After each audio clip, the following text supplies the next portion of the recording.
A homeless Navy SEAL followed his dog into the mountains and uncovered something buried that powerful men never wanted found. Logan Pierce had nothing left but a worn pack, a silent past, and a dog who refused to walk away.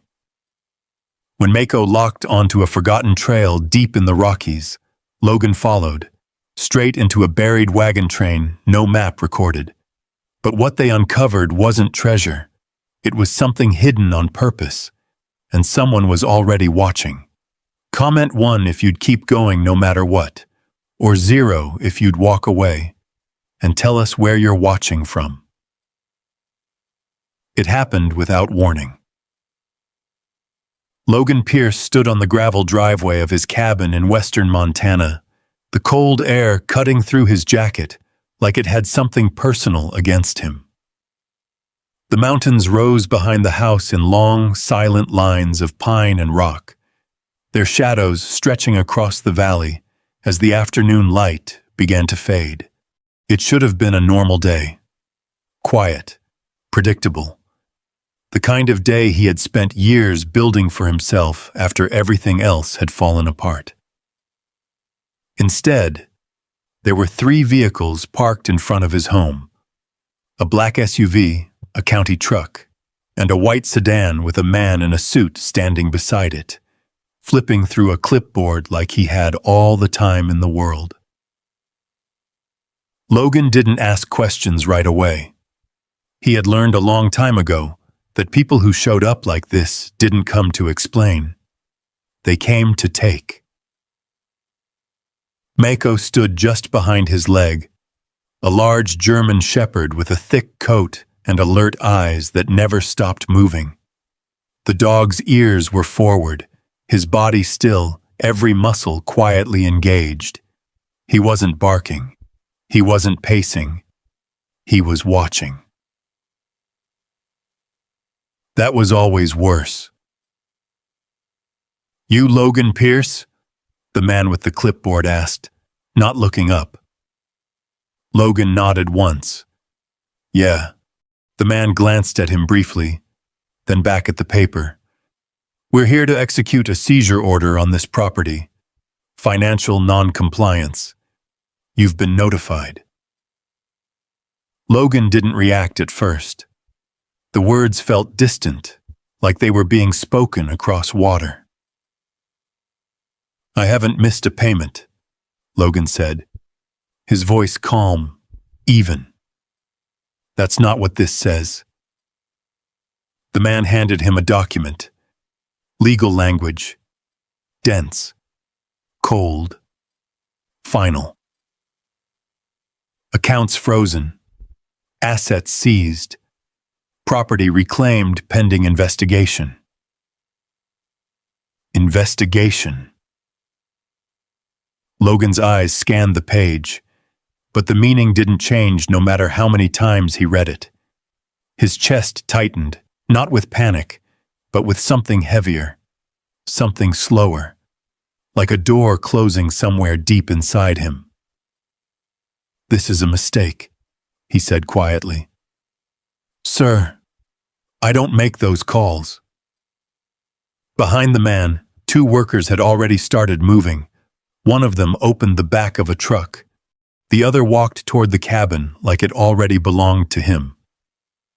Mako shifted slightly, stepping closer to Logan's side. A low sound rumbled in his chest. Not a growl, not quite. A warning. "It's okay," Logan murmured, resting a hand briefly on the dog's neck. But it wasn't okay. He watched as strangers walked into his home. The door he had fixed himself. The porch he had rebuilt plank by plank. The place he had chosen because it was far enough from everything else to let him breathe. Gone. Just like that. "You've got about 20 minutes to gather personal belongings," the man said. "After that, we change the locks." 20 minutes. Logan let out a slow breath. In another life, he would have argued, demanded answers, pushed back. but that life had been trained out of him. He turned and walked into the cabin. Inside, everything looked the same. The worn couch, the small table by the window, the faint smell of wood smoke still lingering in the air. It was quiet. Still, like the house didn't know it was about to be abandoned. Logan grabbed his pack from the corner. He moved efficiently, without hesitation. A spare shirt, a pair of socks, a knife, a small medical kit. He didn't look at anything longer than he had to. There was no time for memory. Mako followed him closely, never more than a step behind. The dog's head turned constantly, tracking every sound outside, every movement beyond the walls. When Logan reached the bedroom, he paused. On the nightstand sat a small metal tag, old, worn smooth at the edges. It had belonged to his grandfather, a man who had never talked much, but had always known how to survive. Logan picked it up, turning it over in his fingers. For a moment, the noise outside faded. Then a voice from the doorway broke it. "Time's up, sir." Logan slipped the tag into his pocket and shouldered the pack. He didn't say goodbye to the house. There wasn't anyone left inside to hear it. Outside, the air felt colder. The workers had already started loading equipment. The man with the clipboard was back by his car, checking something off. Logan stepped onto the gravel, Mako at his side. "This is everything?" the man asked. Logan nodded. The man hesitated for a second, then gave a small, almost apologetic shrug. "Good luck." Logan didn't answer. He turned and started walking down the long dirt road that led away from the cabin. Each step crunched softly under his boots. The mountains ahead stretched out wide and empty, offering nothing and everything at the same time. After a few yards, he heard Mako stop. Logan turned. The dog was standing still, looking back. Not at the house. Past it. Up toward the ridgeline beyond the property. His ears were forward, his body tense, completely focused. "Mako," Logan called softly. The dog didn't move. For a second, Logan followed his gaze. The ridge was quiet. Just trees and rock and shadow. Nothing unusual, nothing worth stopping for. But something about it felt off. A subtle shift. A silence that didn't belong. Mako let out a low, almost inaudible whine. Then he looked back at Logan. Waiting. Logan held the moment, then shook his head slightly. "Come on." Mako hesitated, then obeyed, falling back into step beside him. They walked until the cabin disappeared behind the trees. Logan didn't look back. But Mako did, twice. And each time his eyes went back to that same ridge, like something up there hadn't let them go. By the time the sun dropped behind the mountainsins, Logan Pierce had nothing left but the clothes on his back, a pack over his shoulder, and a dog who refused to stop listening to something he couldn't hear. The world had erased him in a single afternoon. And the silence that followed was worse than any noise he had ever known. By nightfall, Logan Pierce had put nearly 5 miles between himself and the cabin that was no longer his. The dirt road had narrowed into a trail, and the trail had given way to uneven ground, broken by scrub, rock, and patches of lingering snow that hadn't melted in the shade. He chose a place near a narrow stream to stop. The water moved quietly over smooth stones, reflecting the fading light of the sky in thin ribbons of silver. Pine trees stood tall around the clearing, their dark shapes pressing in close, as if guarding the space from the rest of the world. Logan dropped his pack beside a fallen log and crouched down near the water. He cupped his hands, scooped up a small amount, and let it run over his face. The cold hit hard, sharp enough to bring him fully back into the moment. Mako stayed close, pacing the edge of the clearing before settling down just within reach. His posture was alert, but not tense, watching, listening, always working in ways Logan had learned not to question. "You good?" Logan muttered. Mako's ears flicked toward him, then back to the darkness beyond the trees. Logan nodded once, more to himself than the dog. He moved through the routine automatically. Gather small branches, build a low fire, keep it controlled. Nothing that would draw attention from too far away.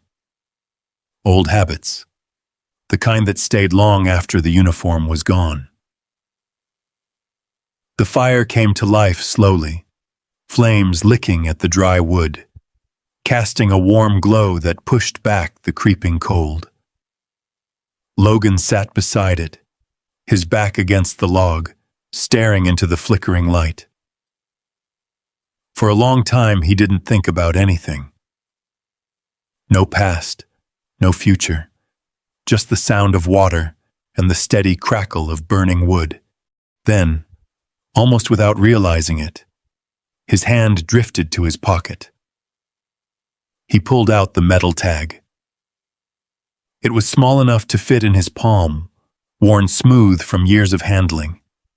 The edges were rounded, the surface scratched and dulled with time. It had been his grandfather's, one of the few things Logan had kept when everything else had been left behind. He turned it over slowly, letting the firelight catch the surface. That's when he saw it. Faint lines, shallow, almost invisible unless the light hit at the right angle. Logan leaned forward, squinting. The markings weren't random. Numbers. Coordinates. He frowned, shifting the tag slightly, trying to make them clearer. They were crude, etched by hand, not stamped like the rest of the metal. Easy to miss if you weren't looking for them. "Why now?" he muttered. Mako lifted his head, watching him. Logan rubbed his thumb across the surface, feeling the grooves. A memory stirred. Quiet. Distant. But unmistakable. His grandfather's voice. Not loud. Never loud. Just steady. Like the ground beneath your feet. "There are places in this country people stopped looking for," the old man had said once, sitting at a kitchen table with a map spread out between them. Not because they weren't there, but because someone decided they shouldn't be found. Logan had been younger then, restless, not the kind of person who listened to stories about lost things. There was a wagon train. His grandfather had gone on, tapping a spot near the mountains. Disappeared out here. Whole line of them. No bodies, no record worth trusting. Just gone. "People get lost all the time," Logan had said. His grandfather had looked at him for a long moment, then shook his head slightly. Not like this. The memory faded as quickly as it had come. Logan stared down at the tag again, his jaw tightening. Coordinates. A lost wagon train. He let out a slow breath, the air fogging faintly in the cold. It didn't make sense. Nothing about today made sense. But this was something real, something tangible. Not a legal document or a stranger's decision. Something left behind for him, intentionally or not. Mako stood up. Logan glanced at him. The dog wasn't looking at the fire, or the trees. He was looking south, the same direction he had been watching earlier. His ears were forward again, his body still. Waiting. Logan followed his gaze, but all he saw was darkness stretching between the trees. "You see something?" Logan asked quietly. Mako didn't move. Logan looked back down at the tag, then back at the dog. A strange feeling settled in his chest. Not fear, not exactly. Recognition. Like two separate pieces of something had just clicked into place. He stood slowly, slipping the tag back into his pocket. "You already knew," he said under his breath. Mako glanced at him briefly, then returned his attention to the unseen distance. Logan let out a quiet breath, somewhere between a laugh and something heavier. "No plan," he said. "No gear, no backup." The words hung in the air for a second. Then he nodded once. "Guess that's never stopped us before." He moved back to the fire, kicking dirt over the flames until they dimmed, then died completely. The darkness closed in quickly, but his eyes adjusted, picking out shapes and shadows with practiced ease. He should rest. He knew that. But the thought of staying still felt wrong now, like ignoring something that had already made itself known. Mako took a step forward, then another. He didn't look back this time. Logan grabbed his pack, slinging it over his shoulder. The weight settled against his back, familiar, grounding. He took one last look at the small clearing. The stream, the log, the place that could have been a temporary shelter. Then he turned. "All right," he said quietly. "Lead." Mako moved ahead without hesitation, slipping into the darkness between the trees with silent confidence. Logan followed. Step by step, they left the last piece of what had been behind. Ahead, somewhere beyond the ridges and valleys, lay a story no one had finished. And for the first time since everything had been taken from him, Logan Pierce felt something shift inside him. Not certainty, not safety, but direction. It was fragile, unproven, but it was enough. Because out here, in the quiet stretch of wilderness where maps stopped mattering, the only thing that counted was what you chose to follow. And Logan chose to follow the dog. The forest thinned as they climbed. Pine gave way to scattered spruce, then to bare stretches of rock and frozen ground where the wind moved freely, carrying a dry, biting cold that cut through layers and settled deep into bone. Snow lingered in long, uneven patches, tucked into shadows and draped across the slopes like something left unfinished by winter. Mako moved ahead with quiet purpose, not rushing, not wandering, just steady, deliberate movement, his nose low at times, then lifting to test the air. Every so often, he would pause, listening, really listening, in a way that made Logan slow down without needing to be told. They didn't speak. They didn't need to. Hours passed in that silence, broken only by the crunch of boots on frozen ground and the soft, rhythmic sound of the dog's breathing. Logan kept his pace controlled, conserving energy the way he had been trained to do years ago. Short steps, even rhythm, no wasted movement. But something was off. It wasn't the terrain. He'd seen worse. It wasn't the cold. He'd lived in it. It was the quiet. Not the natural quiet of wilderness, but something heavier. pressed down, like the land itself was holding its breath. Mako felt it too. Logan could see it in the way the dog's ears stayed forward, the way his tail remained still, never relaxed. There was no panic, no fear, just constant awareness, the kind that kept you alive. By midday, the sky had turned a pale, washed-out gray. The sun hung somewhere above the clouds, diffused and distant, offering light without warmth. Logan stopped briefly near a cluster of rocks to check his supply. Not much left. A few protein bars, half a canteen. He calculated quickly. 2 days, maybe 3, if he stretched it. He glanced up. "Mako," he said quietly. The dog turned his head, waiting. "We find something soon, or we turn back." The words sounded solid, logical, but even as he said them, Logan knew he wasn't going to turn back. Mako seemed to understand that too. He didn't react, just looked at Logan for a second longer, then turned and continued forward. They pressed on. The terrain shifted again, rising into a narrow pass between 2 ridges.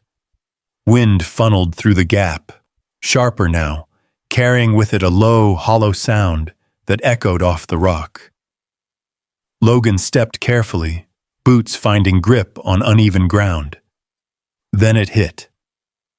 A sharp crack, somewhere in the distance. It was nothing more than rock shifting under pressure. A natural sound, harmless. But Logan didn't hear it that way. The world snapped. The wind became rotor wash. The echo became gunfire. The narrow pass closed in, walls tightening, the air thick with dust and heat and noise that wasn't there anymore, but felt real enough to choke on. Logan's breathing spiked. Fast, shallow. His vision narrowed. Edges darkening as the present slipped sideways, and something older took its place. Not here. Not now. His hand tightened instinctively, reaching for something that wasn't there anymore. "Move!" a voice shouted in his head. He dropped to one knee. The ground wasn't rock anymore. It was something else. Something burning. Then weight hit him. Solid. Immediate. Mako. The dog pressed hard against Logan's chest, front paws planted, body leaning in with controlled force. Not frantic, not aggressive, just steady pressure. Anchoring. Logan gasped, the air catching halfway in. "Hey," he muttered, though the word barely made it out. Mako didn't move. His breathing was slow, intentional. Logan's hand found the dog's fur, gripping it, not as a command, as a lifeline. "Stay with me," Logan whispered, though he wasn't sure if he meant himself or the dog. Mako shifted slightly, adjusting his weight, maintaining that firm contact. Seconds passed, then more. The wind was still there, the cold, the rock beneath his knee. No gunfire, no heat, just the mountain. Logan pulled in a slow breath, then another. His pulse began to settle, the edges of his vision clearing as the present forced its way back in. He let out a long exhale, shoulders dropping slightly. "Yeah," he said quietly. "I'm here." Mako eased off, but didn't step away completely. He stayed close, watching Logan's face, waiting. Logan pushed himself back to his feet, steadying for a second. "Good catch," he murmured, reaching down to rest a hand briefly on the dog's head. Mako leaned into it for a moment, then stepped forward again. Ready. Always ready. Logan took one last breath, then followed. The pass opened into a wide stretch of land beyond. A valley. Broad. Empty. Covered in uneven patches of snow and dry grass that bent under the constant push of wind. The sky above it seemed larger somehow, stretching out in a way that made everything below feel smaller. Exposed. Logan stepped forward slowly, scanning the area. No movement, no tracks, nothing obvious. And yet, Mako moved differently now. Slower, more focused. He angled slightly to the right, nose close to the ground, then lifted it, catching something on the air. His pace shifted, not faster, but more deliberate. Tracking. Logan's eyes narrowed. "What do you have?" he asked under his breath. Mako didn't respond with sound. He didn't need to. He followed a line invisible to anything but him, cutting across the valley at a slight diagonal. Logan adjusted his course without hesitation. They walked for another hour. Then Logan saw it. At first, it didn't look like anything. Just a shallow groove in the earth, a line where the snow had settled differently, where the grass didn't grow quite the same. But it was too straight. Too consistent. Logan crouched down, brushing away a thin layer of snow with his gloved hand. Beneath it, the ground was harder, compressed, worn. He ran his fingers along it slowly. Parallel lines. Faint. But there. His jaw tightened slightly. "No way," he murmured. Wagon tracks. Old. Very old. But still there. Logan looked up, following the line as it stretched across the valley and disappeared toward the far ridge. Mako stood a few yards ahead, looking back at him. Waiting. Logan stood slowly, his pulse picking up again, but this time not from fear. From something else. Something sharper. "This is it," he said quietly. The words didn't echo. They didn't need to. Because for the first time since he had stepped into the wilderness, the silence didn't feel empty. It felt like it was leading somewhere, and Mako was already moving. Following a path no one else had seen in over a century. Logan adjusted his pack, eyes fixed on the faint tracks ahead. Then he stepped forward. And the deeper they went, the more it began to feel like they weren't just finding something forgotten. They were stepping into something that had never been meant to be found again. The valley stretched wide and silent beneath a dull gray sky, the wind sweeping across it in long, restless currents. Logan moved steadily, his boots following the faint wagon tracks as they cut through the land like scars that refused to heal. Mako stayed ahead, just far enough to lead, never far enough to lose. The tracks shouldn't have been there. That was the first thought Logan couldn't shake. Too old, too exposed, too intact. Time and weather erased things out here. That was the rule. Snow, wind, shifting soil. Given enough years, even the strongest marks disappeared. But not these. They lingered, pressed into the earth as if something had protected them or preserved them. Logan crouched again, brushing away loose frost with the back of his glove. The grooves were shallow but consistent, running in parallel lines with just enough spacing to match the width of old wagon wheels. He followed them with his eyes. They didn't wander. They didn't break. They led in one direction with a quiet, stubborn certainty. Someone didn't want these lost, Logan murmured. Mako's ears flicked at the sound of his voice, but the dog didn't stop moving. He adjusted slightly, angling toward the far end of the valley, where the ground began to rise again into low ridges and scattered rock formations.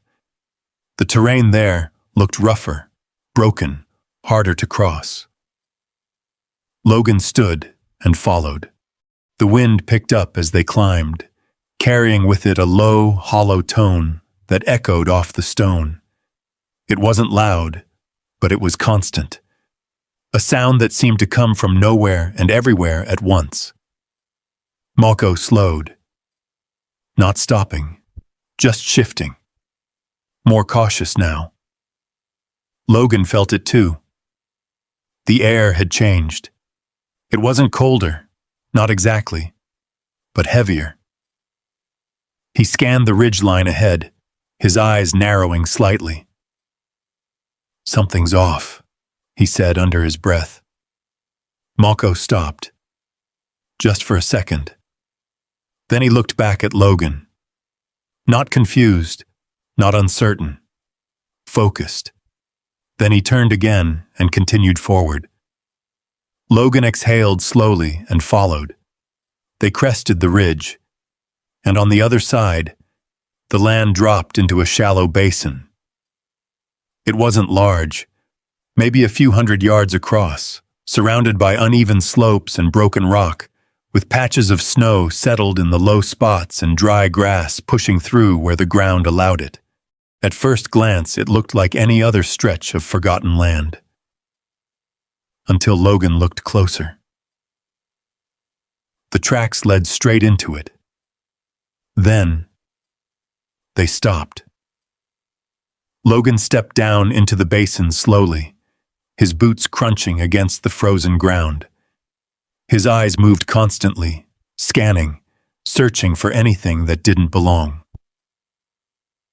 Mako moved ahead, circling slightly now, his nose low, his body tense. Logan followed the last visible lines of the wagon tracks until they faded completely into the earth. Gone.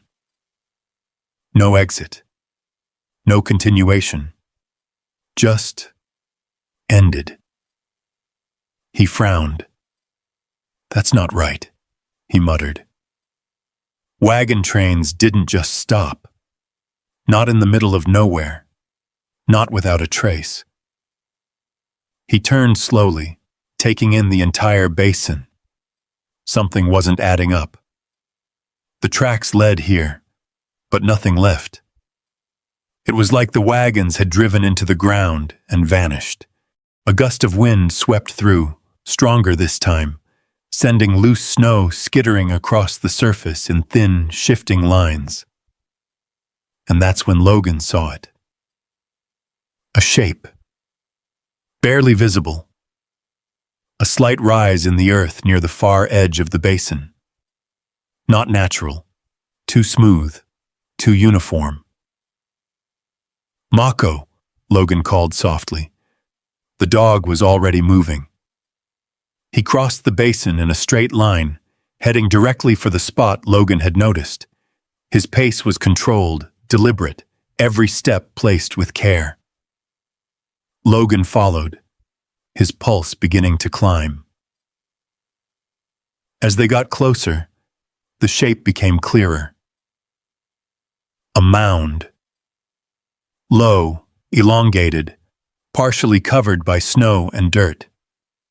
But there was something beneath it, something solid. Mako reached it first. He didn't bark, didn't growl. He just stopped and stared at the ground. Then, slowly, he lifted one paw and placed it down against the surface. A signal. Logan stepped up beside him, kneeling down. He brushed away the top layer of snow with his hands, exposing dry, compacted soil beneath. He dug a little deeper, fingers scraping against something harder. Wood. His breath caught slightly. "No way," he whispered. He cleared more dirt, revealing a curved edge. Smooth, weathered. He ran his hand along it, grain. Old, very old. Logan sat back on his heels, staring at it. "Wheel," he said quietly. Mako shifted beside him, watching closely. Logan leaned forward again, digging with more urgency now.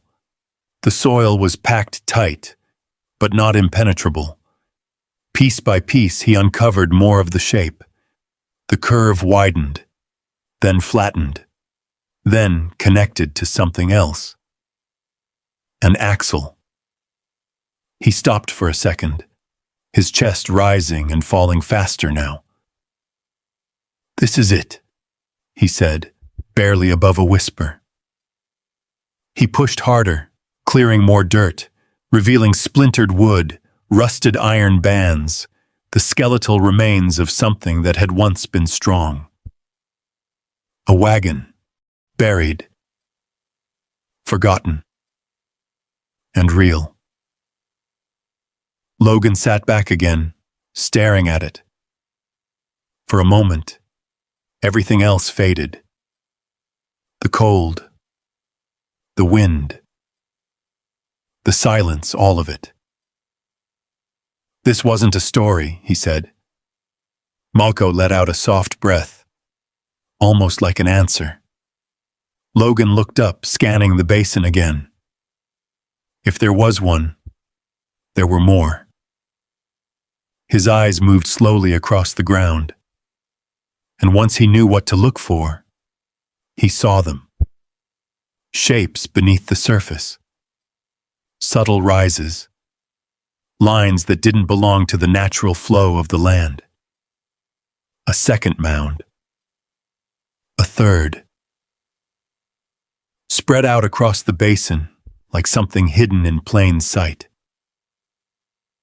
Logan stood slowly, turning in a slow circle. "They're all here," he said. Every wagon, every trace, buried, preserved, and waiting. A chill ran through him that had nothing to do with the cold, because now the question wasn't whether the legend was real. It was why no one had ever found it. Or worse, why no one had been meant to. Mako stepped forward again, moving toward another mound, his focus unwavering. Logan followed. But this time the excitement was mixed with something else. Something darker. Because the deeper they went into the basin, the clearer it became. This place hadn't just been forgotten. It had been left behind on purpose. The thought stayed with Logan as he stood in the middle of the basin, the wind dragging across the ground in long, restless breaths. Around him, the shapes beneath the earth no longer looked like random rises in the terrain. Now they had form, meaning. Graves. Not of people, but of something that had once carried them. Mako moved ahead, weaving between the mounds with quiet precision, stopping now and then to sniff, to listen, to decide. He wasn't wandering. He was searching. Logan followed, his pace slower now, more deliberate. He chose the nearest mound. It wasn't as large as the first one, but it had the same unnatural curve, the same subtle resistance when he pressed his boot against it. He dropped his pack and knelt beside it, pulling off his gloves. The ground was cold and packed tight. He started digging. At first it was slow, his fingers scraping away layers of dirt and frost, pushing aside loose rock and brittle roots. The soil gave way inch by inch, revealing hints of something beneath. Wood again. Darker this time, more weathered. Logan worked faster, using a broken piece of rock to pry away compacted sections. His breath came heavier, not from exhaustion, but from something building inside him. Expectation. He cleared enough to expose the edge of a plank, then widened the space, uncovering more of the structure beneath. A wagon bed. Collapsed inward. Half rotted. He paused, studying it for a second, then shifted position and began clearing the interior. The wood crumbled in places, breaking apart under pressure, but enough remained to show what it had been. A container. A carrier. He reached inside, brushing away dirt and debris. Nothing. Just sand. Dry. Fine. Packed into every corner like it had been poured there and left to settle. Logan leaned back slightly, wiping dirt from his hands onto his pants. "All right," he muttered. "One down." Mako stood a few feet away, watching him. Not excited. Not satisfied. Waiting. Logan frowned slightly. "You don't care about this one," he said quietly. Mako's ears flicked, but he didn't move. Logan looked back at the wagon. Empty. Or at least, empty of anything obvious. He stood and turned toward another mound. "Let's try the next." They moved together across the basin. The second mound was larger, harder. Logan attacked it with more urgency now, using both hands, then switching to the rock again when the soil resisted. His movements became more forceful, less controlled. Time passed. Minutes, maybe an hour. The wind shifted. The light dimmed slightly as clouds thickened overhead. Finally, the shape beneath the ground revealed itself. Another wagon. Better preserved. Logan cleared the top, exposing what remained of its frame. The wood here was thicker, reinforced, less broken by time. He found what looked like the remains of a crate inside. His pulse ticked up slightly. "All right," he said under his breath. "Let's see it." He pried the crate open. The wood split with a dull crack, collapsing inward under the pressure. Inside, nothing. Just more sand. And fragments of something that might have once been useful, now reduced to unrecognizable pieces. Logan stared at it. For a long moment, he didn't move. The wind picked up again, pushing cold air across the basin, carrying with it that same low, hollow sound. "This doesn't make sense," he said quietly. Mako shifted slightly, stepping closer. Logan pushed himself to his feet, turning slowly as he looked at the rest of the basin. More mounds. More wagons. All buried. All waiting. "All of this," he said, gesturing vaguely around him. "For what?" No answer came. Only the wind. He moved to a third mound, then a fourth. Each time the process was the same. Dig. Expose, open, empty. No valuables, no supplies, no clear purpose, just bones. The bones of something that had once mattered enough to cross mountains, and then had been left to disappear. Logan's movements slowed, then stopped. He stood in the center of the basin again, breathing harder now, not from the work, but from the growing weight in his chest. "This is wrong," he said. Mako stepped forward, coming to his side. Logan looked down at him. "You brought me here," he said, his voice low, controlled. "You don't lead me to dead ends." Mako held his gaze. Then, slowly, he turned his head. Not toward the wagons Logan had already uncovered, but toward the far edge of the basin, toward the largest mound. It was different. Logan hadn't paid it much attention at first. It sat slightly apart from the others, larger, more compact. The slope steeper, the surface less broken by time, more intact. Mako began walking toward it. No hesitation, no pause. Logan watched him go for a second, then let out a slow breath. "Yeah," he muttered. "Figures." He grabbed his pack and followed. Each step toward the mound felt heavier. Not physically. Something else. Something pulling at the back of his mind, telling him this was the one that mattered. The wind dropped slightly as they approached, the sound fading into something softer, almost distant. Mako reached the base of the mound and stopped. He didn't circle. Didn't sniff around like before. He went straight to a single point near the center. Then he sat rigid, focused. His paw lifted slightly, pressing against the ground once, then again. Logan stepped up beside him, his eyes narrowing. "This is it," he said quietly. He dropped to his knees and placed both hands on the ground. The soil here felt different. Harder. More compact. Like it had been packed down with intention. Logan pressed harder, then began to dig. This time it didn't come easy. The dirt resisted, holding together in dense layers that took effort to break apart. He used the rock again, chipping away piece by piece, sweat forming at his temples despite the cold.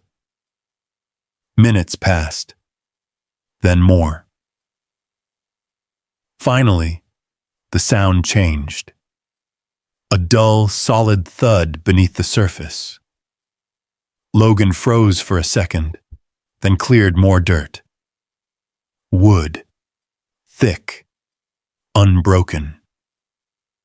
He worked faster now, exposing a curved surface that was smoother, stronger than anything he had seen so far. Not collapsed, not destroyed, preserved. His breath caught.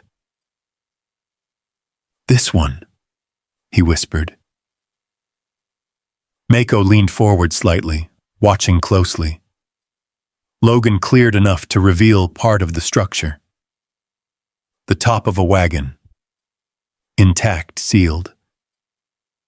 Whatever was inside this one had never been touched. Logan sat back slowly, his chest rising and falling as he stared at it. Around him, the rest of the basin felt different now. Not empty. Not useless.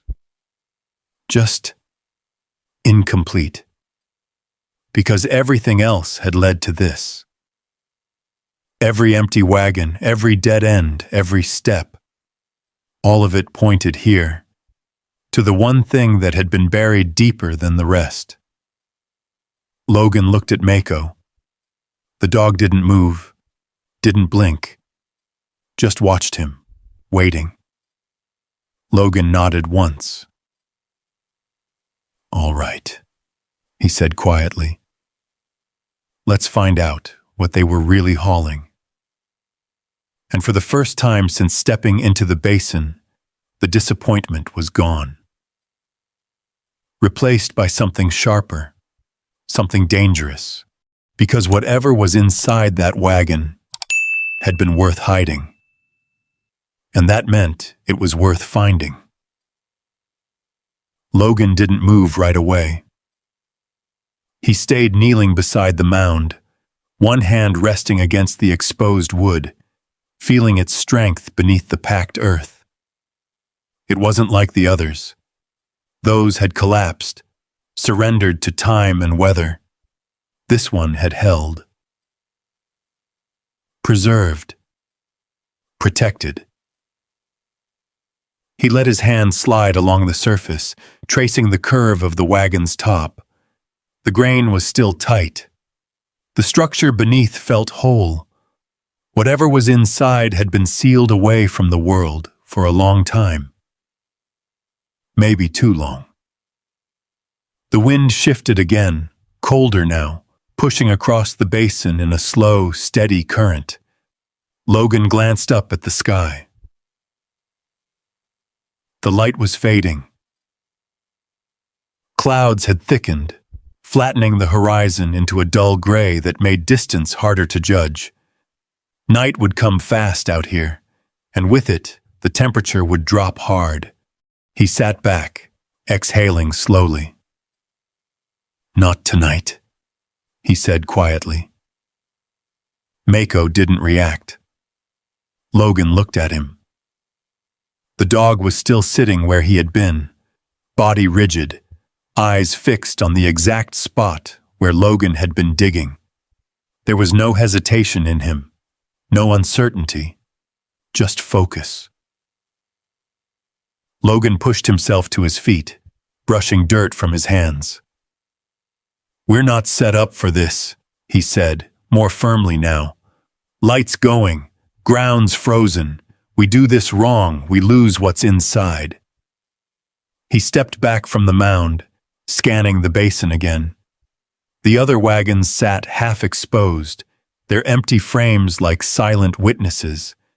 The place felt different now, not just forgotten, but waiting. Still, he turned away. "We mark it. Come back in the morning," he said. He took a step. Mako didn't move. Logan stopped, glancing back. The dog remained exactly where he was. "Hey," Logan called softly. "Nothing." "Mako." The dog didn't even look at him. Logan frowned, walking back a few steps. "That's an order," he said, his voice low but firm. Mako's ears flicked slightly, but his body stayed locked in place. Logan stepped closer, his expression tightening. "You don't break command," he said quietly. Still nothing. Mako's gaze never left the ground beneath him. Logan studied him for a long second, something shifting behind his eyes. This wasn't defiance, this wasn't confusion. This was something else. The same thing Logan had seen before, in places where instinct mattered more than instruction. The same look Mako had worn when something wasn't right, when danger was near, when leaving wasn't an option. Logan exhaled slowly, the tension in his shoulders easing just slightly. "Talk to me," he murmured. Mako let out a low sound. Not a growl, not a bark, something quieter, a warning.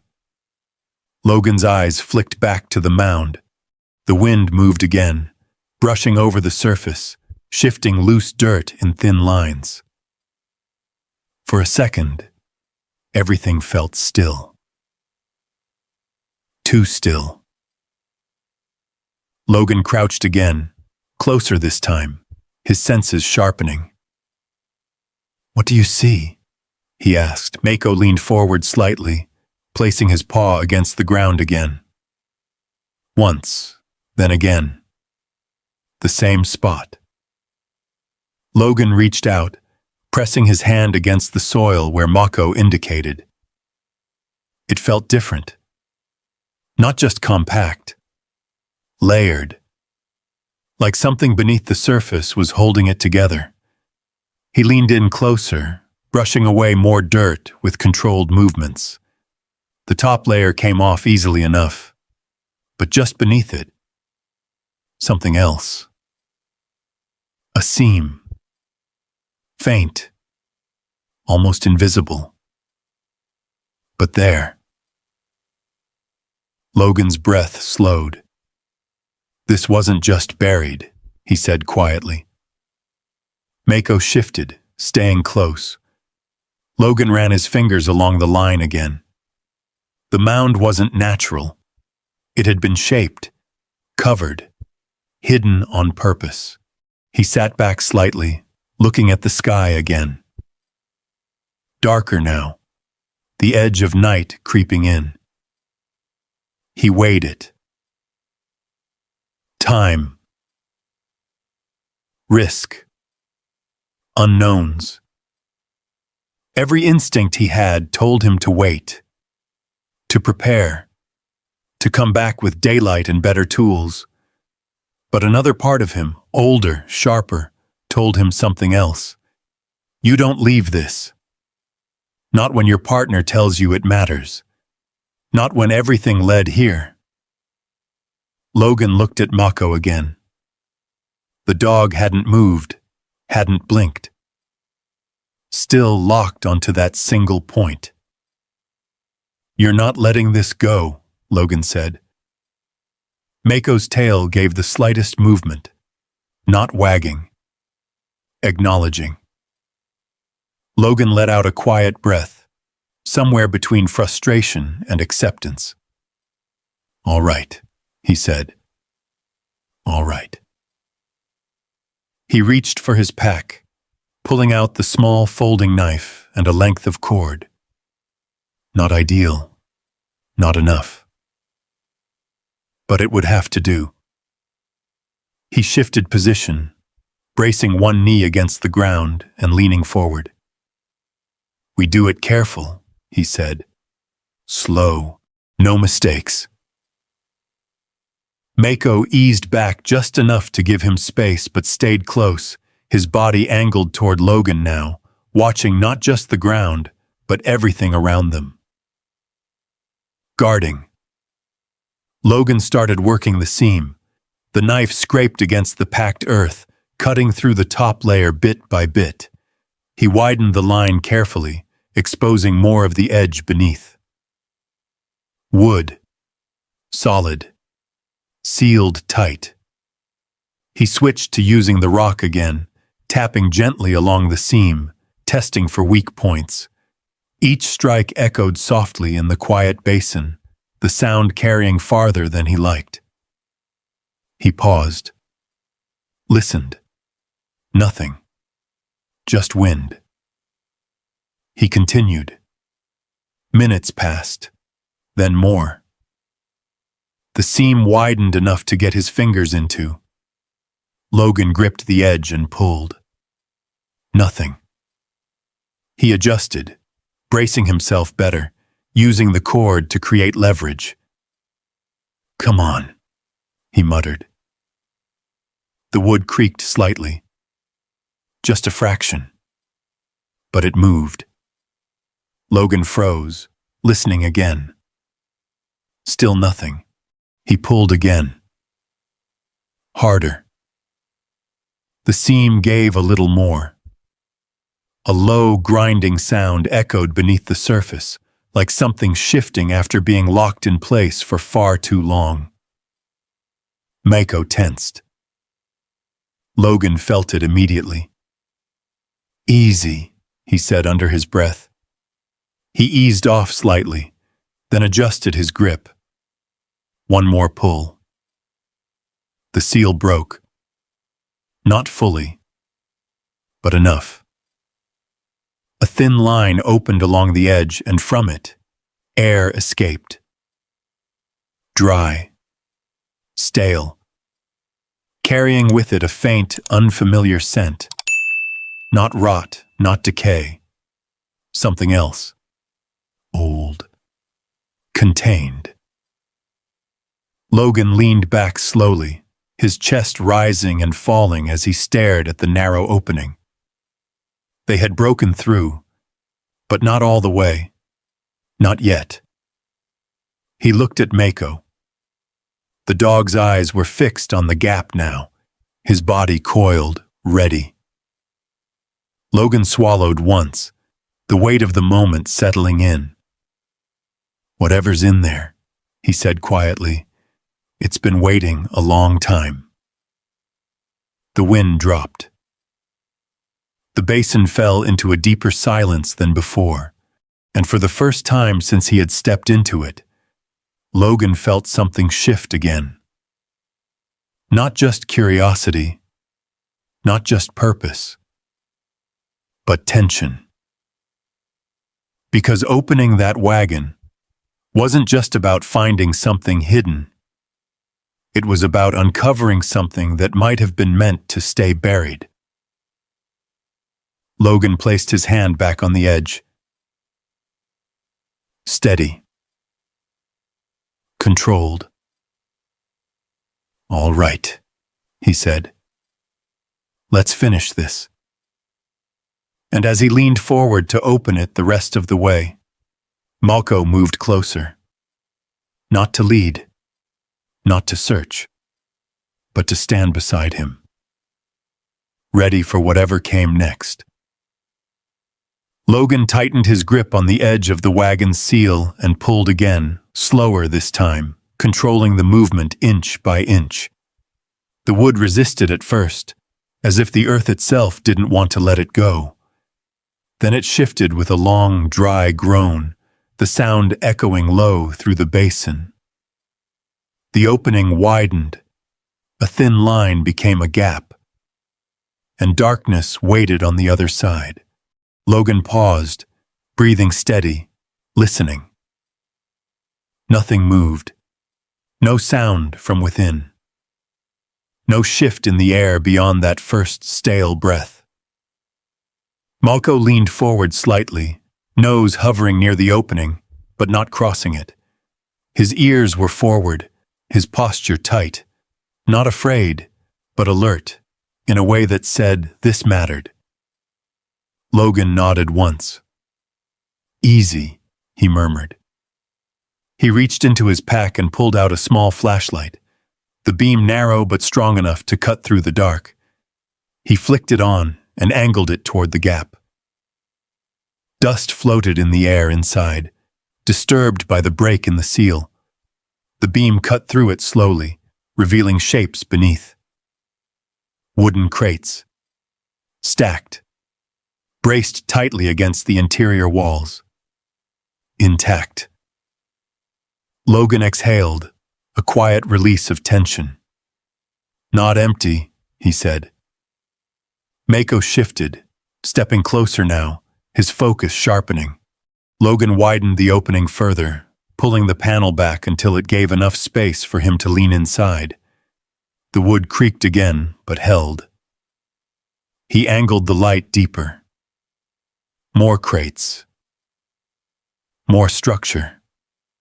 Everything inside looked preserved. Not rotted. Not collapsed like the others.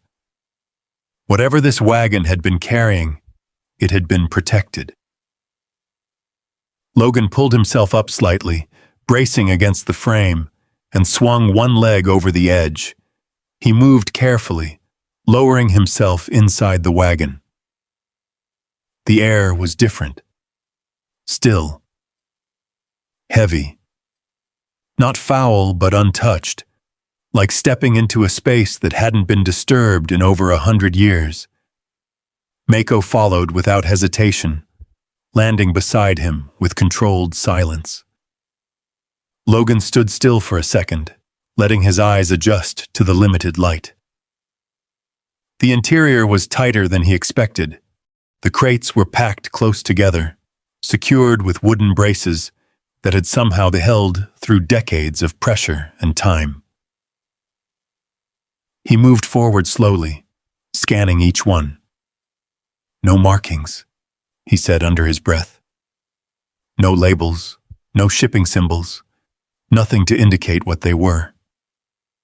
He reached down and brushed his hand across the nearest crate.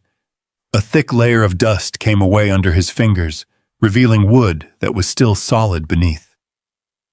"All right," he murmured. "Let's see." He wedged his knife into the edge of the crate lid and pried upward. The nails protested, dry and stubborn, but after a moment, one gave. Then another. The lid shifted slightly. Logan adjusted his grip and pulled harder. The wood cracked open. He lifted the lid just enough to peer inside. For a second, he didn't understand what he was looking at. Then the light caught it, glass. Thick, curved, perfectly shaped. Not broken, not scattered, carefully packed. Lenses. Logan frowned, leaning closer. "Lenses?" he said quietly. He reached in, lifting one carefully from its place. It was heavier than it looked, the surface smooth and flawless despite the years it had spent buried underground. Mako sniffed at the edge of the crate, then moved to another, his interest not fully satisfied. Logan set the lens back down slowly, his confusion building. "This doesn't make sense," he said. He moved to the next crate. Same process. Pry, crack, lift. Inside, more lenses, different sizes, some larger, thicker, others smaller, more intricate. All precisely arranged, cushioned with old, dry packing material that had somehow held its form. Logan opened a third crate.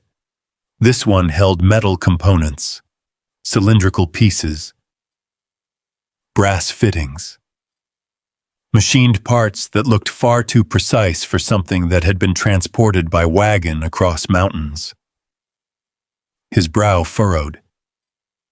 "This wasn't a supply run," he muttered. Mako moved again, circling slightly, then stopping near the back corner of the wagon. Logan glanced at him. "What is it?" The dog lowered his head, sniffing along the floor. Then he pawed once, lightly. Logan stepped closer, angling the flashlight down. The floorboards looked like the rest, solid, intact. But something about the way Mako was focused. Logan crouched, running his hand across the wood. There. A slight difference. A seam. Fainter than the one outside. Almost invisible. Logan's pulse ticked up again. "Hidden compartment," he said quietly. Mako stepped back just enough to give him room, but didn't take his eyes off the spot.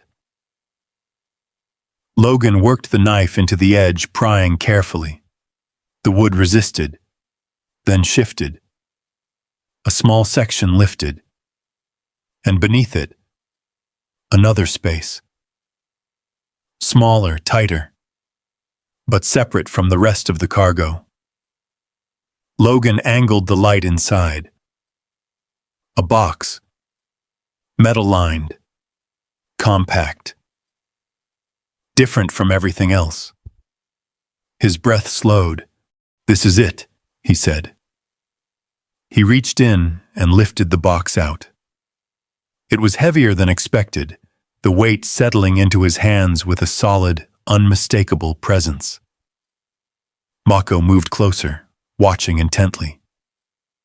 Logan set the box down on one of the crates, his hands steady, but his focus sharp. Everything else in the wagon suddenly felt secondary. This was what had been hidden. He ran his fingers along the edge, finding the seam. No lock. Just pressure. Sealed. Logan glanced at Mako. The dog's posture hadn't changed. Still alert. Still ready. Logan nodded once. "All right," he said quietly. He lifted the lid lowly, carefully. The seal broke with a soft, controlled release. Inside, not gold, not weapons, not anything he had expected, just three things: a stack of old coins, a leather-bound journal, and a small object wrapped in faded cloth. Logan stared at them for a long moment. The tension in his chest didn't release. It shifted, because whatever this was, it wasn't simple. It wasn't random.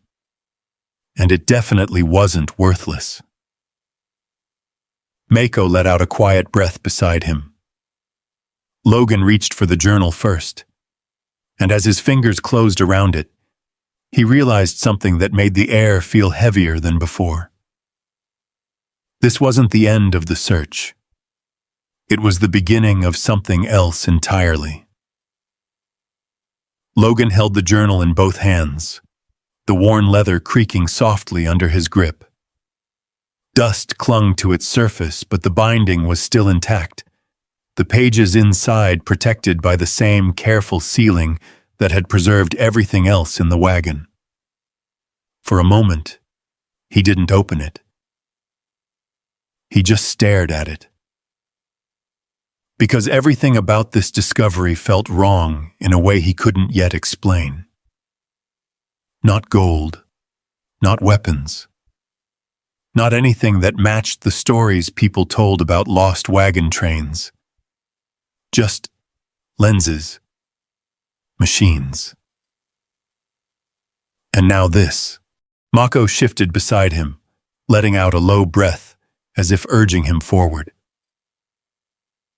Logan nodded once and opened the journal. The pages were yellowed, but not brittle. Ink covered them in tight, precise handwriting. Neat, controlled, deliberate, not rushed, not desperate. Organized. The first few pages weren't personal. They were diagrams. Detailed sketches of mechanical structures, cylindrical assemblies, glass elements arranged in sequences, measurements, angles, calculations. Logan flipped another page. More of the same. "This is engineering," he muttered. "Not survival notes, not travel records, something else entirely." He turned another page. Coordinates. Not just one location, dozens. Mapped out in careful lines, connected by notes he didn't fully understand. Logan's brow tightened. "This wasn't cargo," he said quietly. Mako moved again, circling once before stopping near the edge of the wagon, his attention shifting between the open compartment and the outside world. Watching. Always watching. Logan flipped deeper into the journal. The diagrams began to change, less technical, more observational. Lines of terrain, elevation notes, references to visibility, range, distance. He paused on a page where a rough sketch showed a high ridge overlooking a valley. The shape. It felt familiar. Logan looked up, glancing toward the basin outside, then back down. The ridge in the drawing matched the one they had crossed. Not exactly, but close enough. They were mapping this place, he said, not passing through it. Studying it. Mako let out a quiet sound, low in his chest. Logan glanced at him. "What?" The dog didn't respond directly. Instead, he stepped closer to the metal box and nudged it slightly with his nose. Logan followed the motion. The coins, still sitting untouched. He picked one up. Heavy. Solid. Gold. Real. He turned it in his fingers, the dull gleam catching the flashlight beam. There were maybe 40 or 50 of them. Enough to change a life. Enough to explain why someone would risk everything. But something about them felt secondary. Like they weren't the point. Logan set the coin back down. This wasn't about money, he said. Mako's ears flicked. Logan reached for the last object, the one wrapped in cloth. He hesitated for just a second, then carefully unwrapped it. Inside, a small carved piece of wood. A bird. Wings half extended, as if caught in mid-flight. The craftsmanship was precise, delicate. Every feather etched with care. It wasn't just functional, it meant something. Logan held it in his palm, turning it slightly under the light. "This doesn't belong here," he murmured. "Not with the machines, not with the lenses, not with the calculations and diagrams. This was personal." Mako stepped closer, sniffing lightly at the object, then pulling back slightly. Logan studied it for another moment, then set it down gently beside the journal. His eyes moved between the three items. Coins, journal, carving, wealth, knowledge, meaning. 3 layers. But he still didn't have the full picture. Logan flipped back to the front of the journal again. This time he looked closer. There. A name. Written smaller than the rest, tucked into the corner of the first page. Nathaniel Graves. Logan read it once, then again. "Graves," he said quietly. The name settled into place. Not familiar, but it felt important.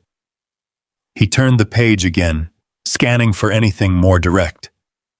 Something that explained why all of this had been buried, why no one had come back, why the tracks had led here and stopped. He found it halfway through the journal, a section written differently, less precise, more human. The handwriting was still controlled, but the spacing shifted. The lines weren't as rigid, like the person writing had something more than calculations on his mind. Logan leaned in, the beam of the flashlight steady over the page. He began to read. The words weren't about machines or measurements. They were about loss. About a journey that had started with purpose and slowly turned into something else, something heavier. Mako sat down beside him, his body angled toward Logan now instead of the outside. Listening. The wind outside dropped again, the basin falling into a deeper silence. Logan's breathing slowed as he read, each line pulling him further into a story that had been waiting longer than he had been alive. And as the meaning began to take shape, the confusion faded, replaced by something else, something heavier than disappointment. Because whatever Nathaniel Graves had been building, it hadn't been abandoned, it had been buried. And there was a reason for that. Logan closed the journal slowly, his hand resting on the cover. "This isn't what I thought it was," he said. Mako didn't move, didn't need to. Because the truth was already settling in. They hadn't found treasure. They had found something far more dangerous. Something that wasn't meant to be understood at a glance. And whatever it was still unfinished. Logan sat in the dim interior of the wagon, the cold pressing in from every side, but he barely felt it anymore. The journal rested in his hands, heavier now, not in weight, but in meaning. Mako remained close, his body steady beside Logan's knee, eyes alert but calm.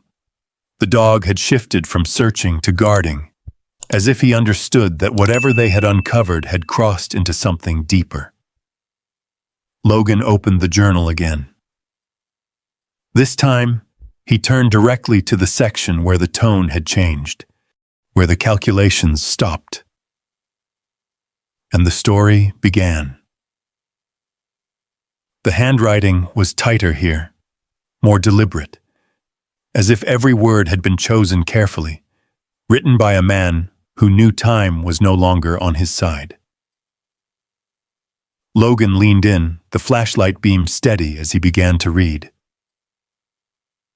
My name is Nathaniel Graves, engineer, surveyor, builder of things meant to see farther than the human eye was ever meant to.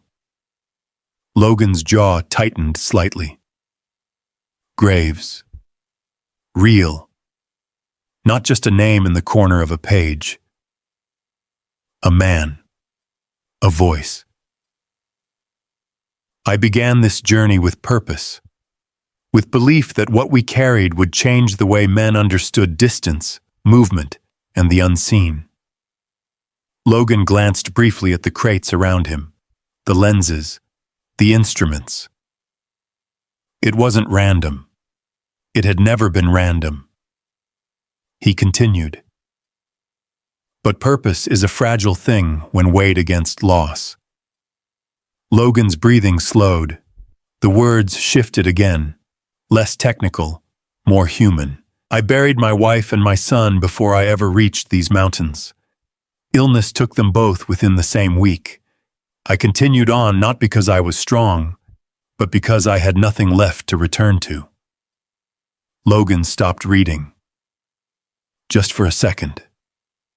The words hung in the air, heavy and quiet. He knew that kind of silence, the kind that followed when everything that anchored you was gone. Mako shifted slightly, pressing closer. Logan exhaled slowly, then continued. This work became the only thing that remained, a way to give meaning to what had already been taken. The pages that followed described the journey, the terrain, the difficulty.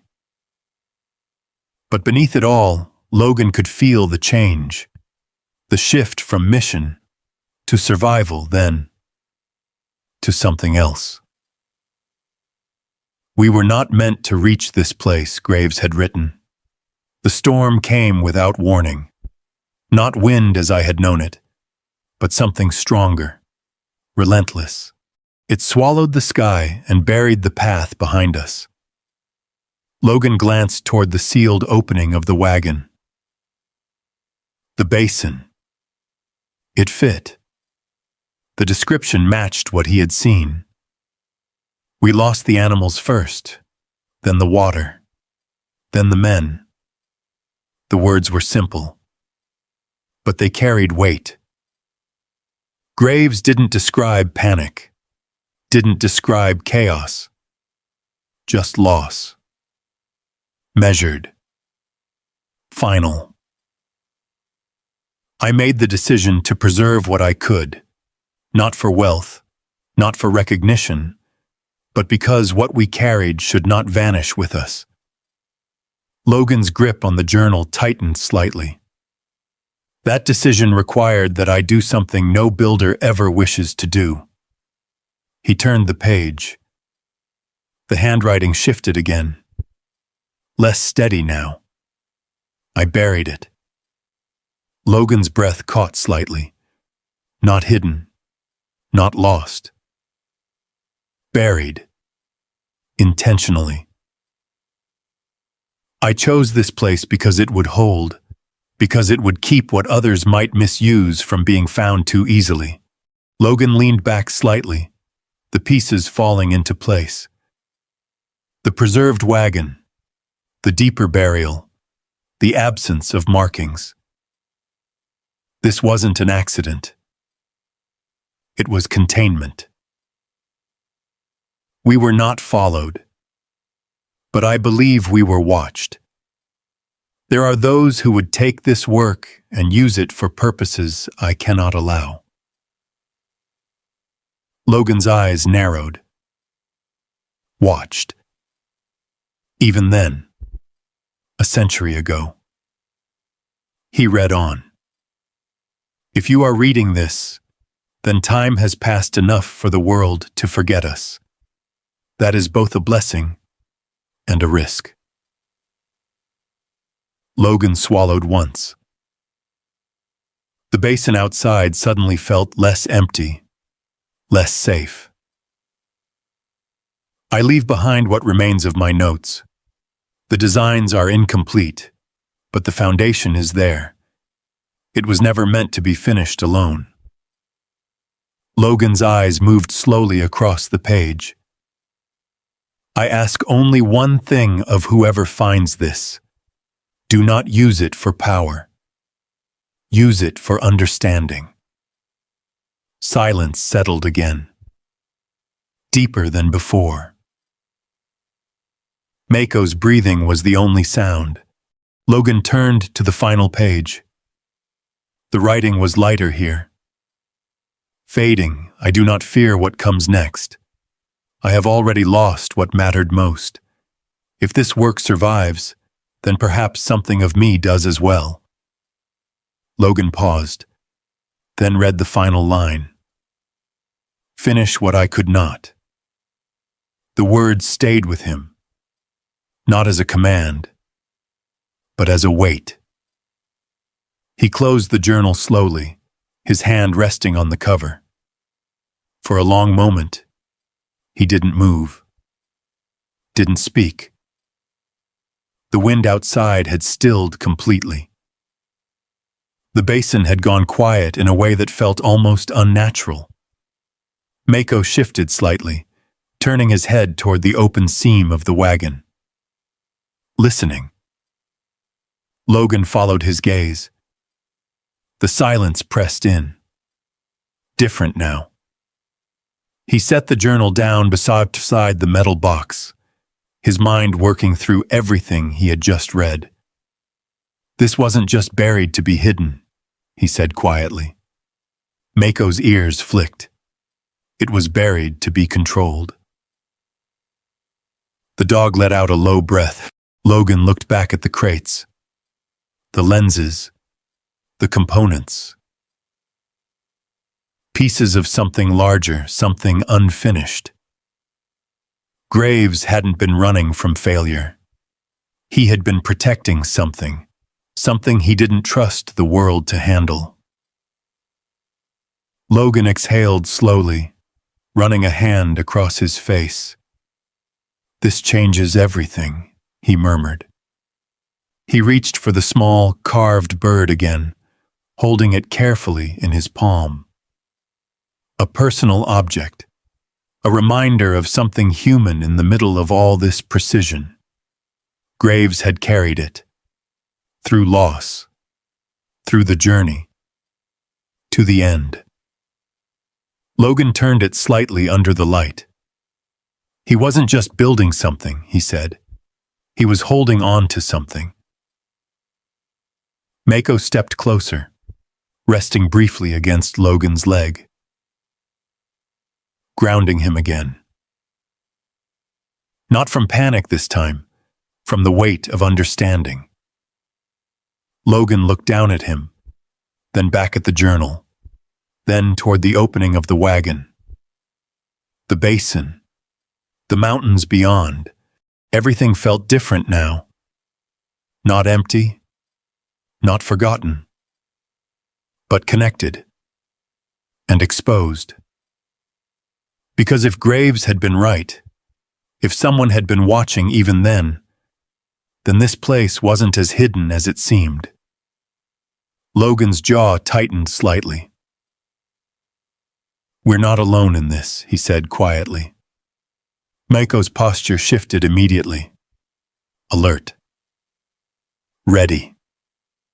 Logan stood slowly, slipping the journal back into the metal box, Not leaving it. Not yet. But not trusting it out in the open either. He glanced toward the ridge beyond the basin. The same direction Mako had been watching since the beginning. The same direction that had felt wrong from the moment they arrived. And for the first time, Logan didn't just feel like he had found something. He felt like something else might have just found him. The silence wasn't empty anymore. It was waiting. And whatever came next wouldn't be buried. Logan stood at the edge of the wagon, the cold air brushing against his face as he looked out across the basin. What had once felt like a forgotten place now carried weight, history, intention, and something else he couldn't quite define. Mako moved first. The dog stepped out of the wagon and onto the frozen ground, his posture shifting instantly from calm to alert. His head turned toward the ridge again, the same ridge he had watched since they arrived. Logan followed him out, landing quietly beside him. "You feel it too," Logan said. Mako didn't answer. He didn't need to. The wind had changed. Not louder, not stronger. Just different. It carried a faint echo now, something distant, almost too subtle to catch, but enough to pull Logan's attention upward. He scanned the ridgeline. Nothing obvious. No movement, no figures, just rock, shadow, and the pale stretch of sky behind it. Still, it felt wrong. Logan exhaled slowly, forcing himself to focus. "All right," he said quietly. "Think." He turned back toward the wagon. Inside sat the pieces of something far bigger than he had expected to find. Not treasure, not survival supplies. Something designed, measured, built for a purpose that hadn't been finished. And now it was his. Not by claim, not by right, but by discovery. Logan stepped back inside the wagon, moving with more urgency now. He gathered the metal box, securing the journal, the coins, and the carved bird inside. Then he scanned the crates again, his eyes sharper this time. He wasn't just looking. He was assessing. "What can I carry?" he murmured. "What matters?" The lenses were too many, too fragile. But one large piece sat near the edge, wrapped in aged material that had held together better than the rest. He carefully lifted it, feeling the weight settle into his hands. Heavy, precise, important. He wrapped it tighter in his spare shirt and secured it to his pack. Proof. Something he could show. Something that would make people listen. Mako shifted behind him, a low sound building in his chest. Logan froze. "What is it?" he asked. The dog stepped toward the opening again, his posture tightening. Not panic. Warning. Logan moved to the edge of the wagon and looked out. At first, nothing. Then, a flicker. Movement. Far up along the ridge, too far to see clearly, but not natural. Logan's eyes narrowed. "Someone's there," he said quietly. Mako's ears pinned forward. The dog didn't bark, didn't move. He just watched. Logan felt his pulse slow, not from calm, but from control. This wasn't new. Being watched, being tracked. It was a language he understood. "What did Graves say?" Logan muttered. He reached into the box again, pulling out the journal and flipping quickly through the pages until he found the line. "We were not followed, but I believe we were watched."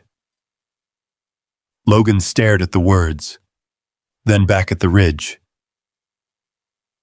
"Yeah," he said softly. "You were." The wind shifted again, carrying a faint echo that almost sounded like something metallic in the distance. Not loud, not clear, but enough. Logan closed the journal. "We don't stay," he said. Mako stepped back immediately, ready. Logan moved fast now. He sealed the metal box, securing it inside his pack. He took one last look at the wagon, at the crates, at everything still buried beneath the earth. "We're coming back," he said quietly, "but not like this." Mako glanced at him, then toward the ridge again. Logan adjusted the straps on his pack, tightening them down. The weight felt different now. Not just gear, not just survival. Responsibility. He stepped out of the wagon and moved down the slope of the mound, boots finding careful placement on the uneven ground. Mako stayed close, matching his pace. "Keep low," Logan murmured. They moved across the basin at a diagonal, not following the direct path back the way they came. Logan adjusted their route instinctively, using terrain, shadow, and distance the way he had been trained to do. Every step measured, every movement quiet. The ridge loomed above them, the distance closing slowly. Logan didn't look up again. He didn't need to. If someone was there, they already knew. The goal now wasn't to confirm it. It was to leave.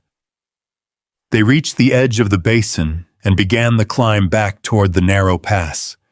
The ground grew steeper, the wind stronger, pushing against them as they moved. Halfway up, Mako stopped. Logan froze instantly. The dog's body went rigid, then he shifted slightly to the left, placing himself between Logan and the ridge. Protecting. Logan lowered himself slightly, scanning the terrain ahead. Still nothing visible, but the feeling was stronger now. "Closer. Easy," Logan whispered. Mako didn't move. Seconds passed.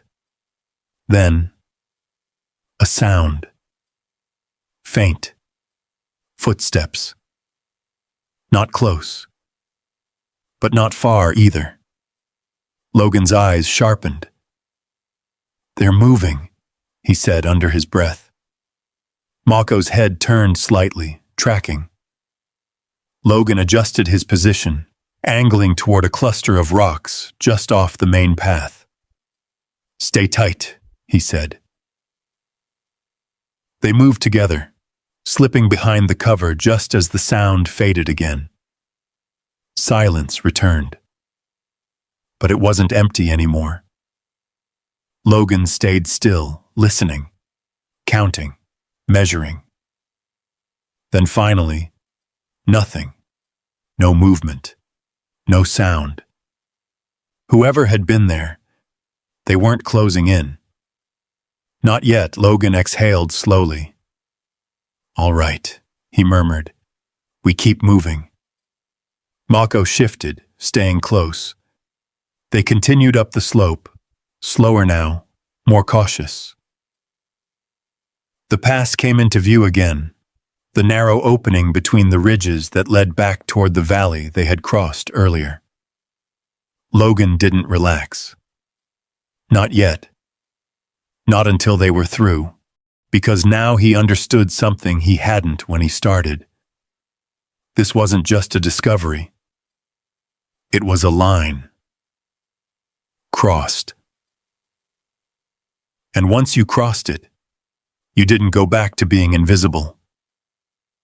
Logan glanced down briefly at the pack on his shoulders, at what he carried, then forward again. "We're not done," he said quietly. Mako stayed beside him. Ready. Because whatever Nathaniel Graves had buried, and whatever had been watching it, had just become Logan Pierce's problem. And this time, he wasn't walking away. Logan didn't stop until the mountains began to change. The sharp ridges softened into rolling slopes. Pine forests thickened again, swallowing the open rock and wind behind them. Snow thinned into scattered patches beneath the trees, and the silence of the high basin gave way to something more familiar. The distant call of birds, the rustle of branches, the quiet rhythm of a living landscape. But Logan didn't feel relief. Not yet. Mako stayed close, never drifting far from his side, his posture still alert, his attention shifting constantly between the trail ahead and the space behind them. They didn't speak. Didn't slow. Not until the ridge lines fell away completely and the first sign of civilization appeared. A dirt road, faint, worn, but real. Logan stepped onto it and paused for a moment, scanning both directions. No vehicles, no movement, just the road stretching out between the trees. "We're back," he said quietly. Mako's ears flicked, but his posture didn't relax. Logan adjusted the pack on his shoulders, feeling the weight settle again. The journal, the lens, the coins, the carved bird. Proof. But also, risk. He turned left, toward Ironwood Ridge. The town came into view just before sunset. A handful of buildings clustered along a single main road, framed by hills on either side.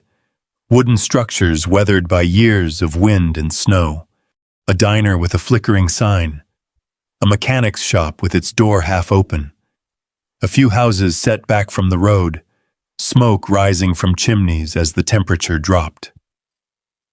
It looked like the kind of place people passed through without remembering, which was exactly why it worked. Logan slowed as he approached, his eyes scanning everything. Who was outside? Who was watching? Who wasn't? Mako moved slightly ahead, then stopped, turning back just enough to check Logan's position. "Easy," Logan murmured. They entered the town without drawing attention at first. Just another man. Just another dog. Dusty. Tired. But as they moved farther in, eyes began to follow them. Curious. Cautious. People here noticed things. They had to.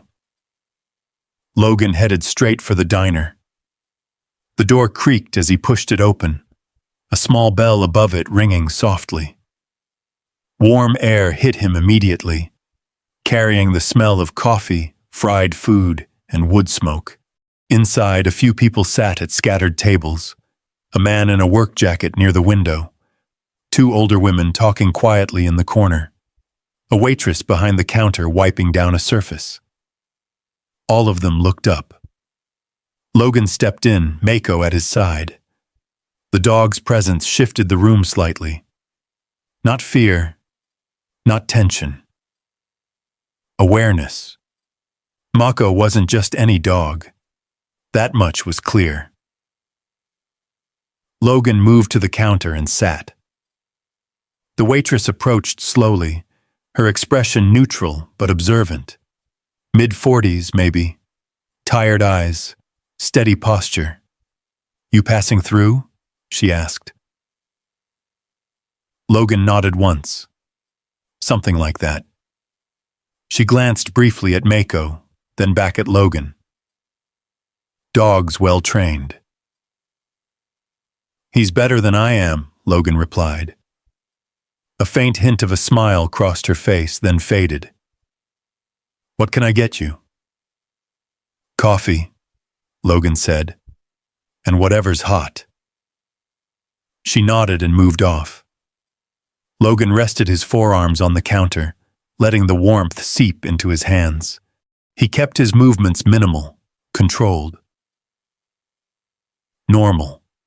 That's what he needed to look like. Normal. Mako settled beside him, lying down, but not relaxing completely. His head remained up, eyes tracking every movement in the room. Logan let his gaze drift casually. Windows. Door. Back exit. The man near the window glanced at him once, then looked away. The two women continued their quiet conversation. No one staring too long, no one too interested. Good. The waitress returned with coffee and a plate of food, setting them down without comment. Name's Claire, she said after a moment. Logan looked up. Logan. She nodded. You staying in town? Not sure yet. Her eyes lingered on him for a second longer than necessary. Then she stepped back. If you need anything, ask. Logan gave a small nod. Appreciate it. She moved away, but not far. Watching. Logan took a sip of the coffee. Hot, strong, real. For a moment, the tension eased, just slightly. Then the door opened. The bell rang again. Logan didn't turn immediately. He listened first. Footsteps, 2 sets. He shifted his eyes just enough to catch the reflection in the window. 2 men. Not locals. Different posture, different movement. They stepped inside, scanning the room briefly before moving to a table near the back. Mako's ears twitched. Just once. But Logan felt it. He set the cup down slowly. Didn't look. Didn't react. But everything inside him shifted back into place. They didn't follow, he thought. They got here first. Claire moved toward the 2 men, taking their order. Her posture changed slightly, subtle but noticeable, less relaxed, more cautious. Logan picked up his fork, taking a bite of the food. Normal. Keep it normal. Mako remained still, but his attention had locked onto the new arrivals. Watching. Waiting. Logan finished half the plate before setting it down. Then he reached into his pocket and placed a coin on the counter.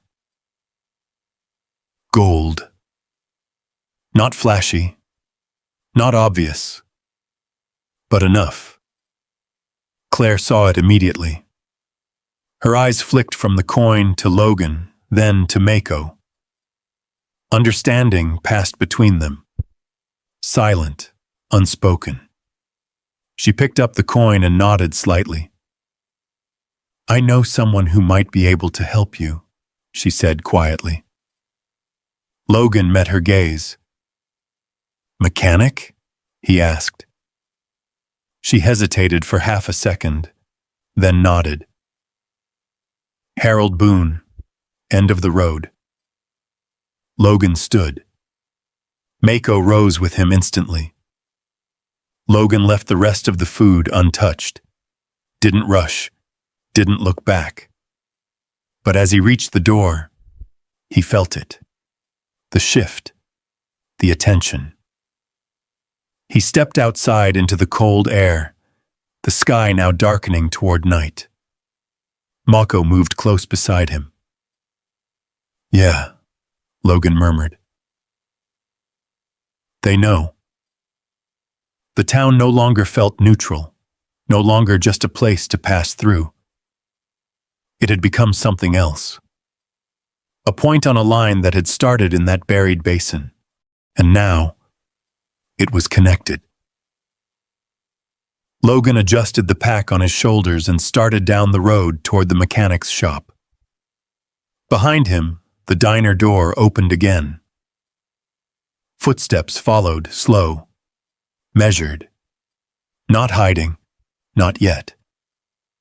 Logan didn't turn, didn't break stride, because he already understood what had changed.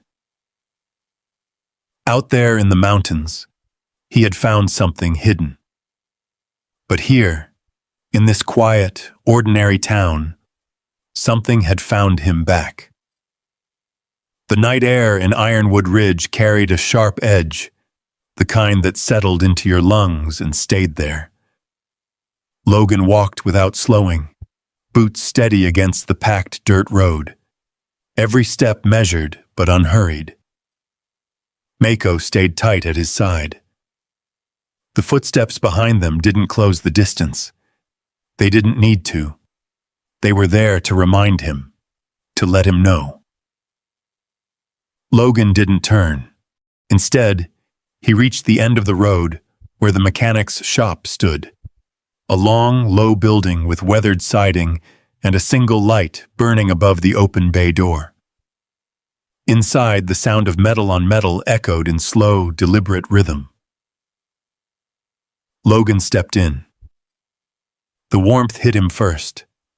Then, the smell of oil, steel, and smoke. A man stood near the back, bent over a workbench, his hands moving with steady precision as he worked a piece of metal into shape. He didn't look up right away. Didn't need to. "You brought trouble with you," the man said, his voice low and rough. Logan stopped just inside the doorway. "Name's Logan," he said. The man straightened slowly, wiping his hands on a cloth before turning. Harold Boone. Older, late 60s, broad shoulders that hadn't given up yet, eyes that had seen enough to know when something didn't belong. He looked at Logan, then at Mako, then at the pack. "Yeah," Harold said. "I figured." Logan stepped forward, unshouldering the pack carefully and setting it on the workbench. "I need help," he said. Harold didn't answer right away. He just watched, weighed, measured. Then finally, "Show me." Logan opened the pack and pulled out the wrapped lens first, placing it gently on the table. He unwrapped it slowly, revealing the smooth, flawless surface beneath. Harold leaned in. His expression changed. Not shock. Recognition. "I haven't seen glass like this in 50 years, he murmured. Logan nodded. "There's more." He set the metal box beside it and opened it, revealing the journal, the coins, and the carved bird. Harold's eyes moved across each item, taking them in one by one. "Where did you find this?" he asked. Logan met his gaze. "In the mountains." Harold let out a quiet breath. "That's not an answer." "It's the one I've got." Silence settled between them. Mako shifted slightly, his body angled toward the open door behind them, still watching. Harold noticed. "You're being followed," he said. Logan nodded once. "Yeah." Harold straightened, his expression hardening slightly. "Then you don't have time to stand around explaining things." He closed the box and pushed it back toward Logan. "You keep that close. You don't show it to anyone else." Logan frowned slightly. "You know what this is?" Harold shook his head. Not exactly, but I know what it isn't. He gestured toward the lens. That kind of work, that's not something people forget about. Not completely. Logan's jaw tightened. Graves thought they would. Harold's eyes flicked to the journal. Graves? He asked. Logan nodded. Name in the journal. He built it. Buried it. Harold was quiet for a long moment. Then, he was wrong. The words landed heavier than anything else that had been said. Logan exhaled slowly. Yeah, he said. I'm starting to see that. Outside, the wind shifted again. And with it, the sound of a vehicle, not loud, but close. Mako stood instantly, his posture tightening. Logan turned slightly, just enough to catch the reflection in the window. Headlights, coming down the road. Slow, intentional. Harold moved without hesitation, stepping to the edge of the bay door and pulling it halfway down, leaving just enough space to see out. They found you faster than I thought, he said. Logan secured the box back into his pack, tightening the straps. What are my options? He asked. Harold glanced at him. You don't run, he said. Logan raised an eyebrow slightly. No. Harold shook his head. Not with something like that. Running just tells them they're right to chase you. Logan's eyes narrowed. Then what? Harold's gaze hardened. You make it worth their time to think twice. The vehicle outside slowed to a stop. Engine idling. Mako let out a low, controlled growl. Logan placed a hand on his neck. Easy, he murmured. The door of the vehicle opened. Footsteps. 2 men. Same pace. Same presence as before. Logan stepped forward, positioning himself between the workbench and the entrance. Not aggressive. Not defensive. Ready. The footsteps stopped just outside. Then, a voice. Calm. Measured. You found something that doesn't belong to you. Logan didn't respond immediately. He let the silence stretch. Then, funny, he said. I was thinking the same thing about you. Another pause. Then the voice again. You don't understand what you're holding. Logan's grip tightened slightly on the strap of his pack. No, he said, but I understand enough. Mako stepped forward, just half a step, placing himself slightly ahead of Logan. A line drawn clear. The man outside didn't step in, didn't push. He just stood there, waiting, measuring. Then, you won't be able to keep it, he said. Logan met the darkness beyond the door. Maybe, he replied. But I don't have to. The silence that followed was different. Heavier, because Logan wasn't bluffing. He didn't need to keep it. He just needed to make sure it didn't disappear again. The engine outside revved slightly, then idled down. Footsteps retreated. Doors closed. The vehicle pulled away. Slow, deliberate, not defeated, not finished. Logan stayed where he was until the sound faded completely. Then he exhaled. Mako relaxed slightly, but didn't fully stand down. Harold stepped back, shaking his head. "This just got bigger," he said. Logan nodded. "Yeah."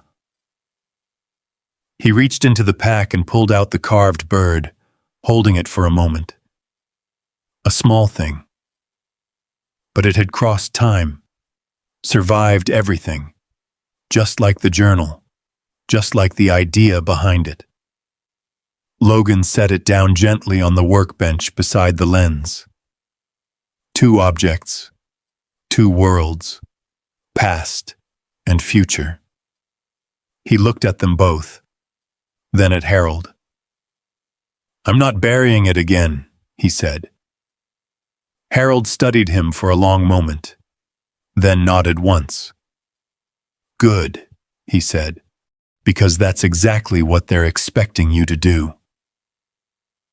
Logan picked up the bird again, turning it slightly in his hand. His grandfather's tag pressed against his chest beneath his jacket. Two pieces of something larger, two lives that had led him here. He looked down at Mako. The dog met his gaze. Steady, unwavering. "You ready?" Logan asked quietly. Mako didn't hesitate. Logan nodded once. Then he turned back to the workbench, to the journal, to the lens, to everything that had been left behind. Not forgotten. Not lost. Just waiting. "They buried it," Logan said. His voice was calm now. Clear. But they didn't end it. He looked out toward the dark road beyond the shop. They thought time would take care of the rest. He tightened his grip slightly.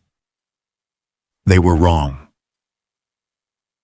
The wind moved through the town again, carrying the quiet sounds of a place that had no idea what had just begun. And in that small mechanic's shop, under a single light, Logan Pierce made a decision that would carry far beyond the mountains that had tried to hide it. He wasn't the man he had been before everything was taken from him. And this wasn't just something he had found. It was something that he had been meant to carry forward. Because some things weren't meant to stay buried. And some stories didn't end when they disappeared. They waited for someone willing to finish them. And this time, Logan wasn't walking away. If you've ever had something taken from you and chose to stand your ground anyway, type yes in the comments and tell us where you're watching from. Because out here, sometimes doing the right thing isn't easy, but it's the only thing that lasts. And if stories like this mean something to you, go ahead and subscribe so you don't miss the next one.